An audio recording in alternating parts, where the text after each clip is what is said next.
Il nous a unis à lui pour que nous soyons ses compagnons. Cela a été notre note tout au long de ces méditations. Nous avons été rendus compagnons de Christ. C'est pourquoi, frères saints, compagnons de la vocation céleste. Quelle chose suprême, quelle merveille. Je confesse ne pas comprendre ceci, que le Seigneur désire faire de nous ses amis, non seulement unis officiellement à lui, mais liés à lui comme ses amis, être un ami du Seigneur. Je ne puis que vous dire, gardons ce mot et demandons-nous continuellement comment un ami agirait-il dans cette question. Quelle décision prendrait un ami? Je suis appelé à être l'ami du Seigneur. Je ne dois pas manquer à mon rôle d'ami. Je ne dois pas le décevoir dans ce lien d'ami. Je ne dois pas le lâcher. Il compte sur moi comme son ami. C'est la part la plus haute et la plus sacrée de toute cette relation. Je ne crains de pouvoir vous exprimer tout ce que je vois dans cette question. Après tout ce temps, nous n'avons pas encore touché à la Nouvelle Jérusalem. C'est une chose très significative de voir la Nouvelle Jérusalem appelée une épouse.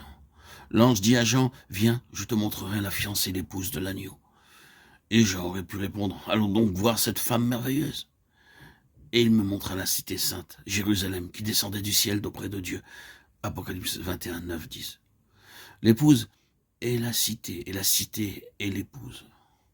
Il nous faut lire ensuite toute la description de la cité dans les chapitres 21 et 22, afin de comprendre ce que sera l'épouse.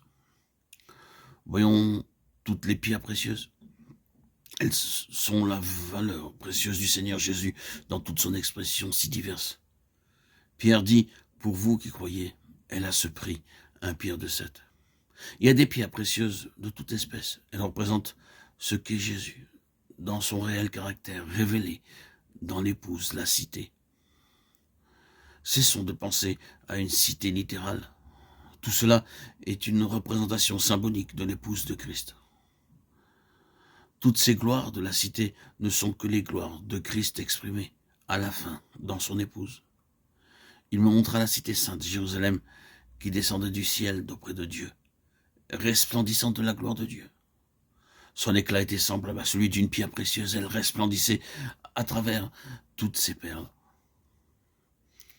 C'est à tout cela que pensait l'apôtre lorsqu'il dit, pour faire paraître devant lui cette église pleine de gloire, une église glorieuse. Éphésiens 5, 27. La cité est la révélation de ses gloires infinies, et la cité est l'épouse.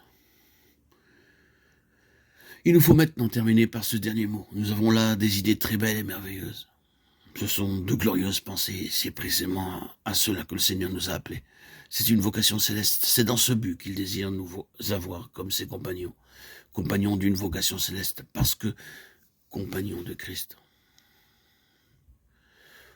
On hésite à lâcher une note qui pourrait paraître un peu déprimante, mais souvenons-nous que cette grande lettre aux Hébreux renferme plusieurs si ou pourvu que.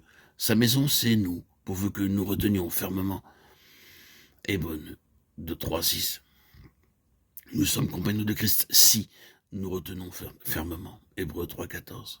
Cette lettre est toute remplie d'avertissements et de fortes exhortations. Et je ne crois pas qu'elle ait été écrite à des non-chrétiens. C'est pourquoi, leur dit-elle, ne perdez pas votre héritage, ne lâchez pas votre vocation céleste. Ne manquez pas d'être de fidèles compagnons de Christ. N'acceptez rien de moins que ce que Dieu a de meilleur et de plus haut. Il est possible d'être un chrétien tout en ayant quelque chose de beaucoup moindre que la pensée de Dieu. Remarquons que lorsque la description de la cité a été donnée, il est dit « Heureux ceux qui ont le droit d'entrer » Apocalypse 22, 14. Il y aura des nations qui n'entreront pas. Elles marcheront à sa lumière, mais ne seront pas à l'intérieur. Prenons garde à faire partie de cette épouse. Ne soyons pas infidèles au Seigneur comme Israël l'a été. Avançons vers l'état d'homme fait. Hébreux 6, 1.